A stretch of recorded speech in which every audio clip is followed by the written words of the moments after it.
जब हम goal set करते हैं तो जहन अगर क्लियर गोल हो डेडलाइन के साथ तो जहन आप काम पे लग जाता है, वो आपसे काम करवाता है।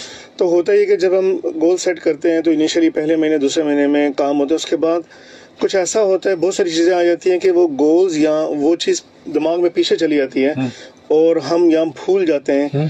तो जिस वजह से आप यूँ कह रहे हैं कि फिर जहन और चीज़ों करवाने लग जाता है, आपसे आपके गोल्स पर काम नहीं करवाता। तो एक चीज़ है, एक हम कुछ ऐसा करें कि हमारे गोल्स ताज़ा रहें। तो इसका जो कुछ माइंड साइंसेज के एक्सपर्ट हैं उन्होंने ये तरीका बताया कि जिस तरह साल एंड हो रहा तो आप लिखते हैं गोल्स के भाई मैं ये करूँगा तो बड़ा, तो उसका असर एक महीना रहता है। ठीक है, तो क्यों ना आप हर हफ्ते या हर माह अपने गोल्स को रिव्यू करें। अगर आपने लिखे हुए तो उसको देखें, जोर से पढ़ें या दोबारा लिखें।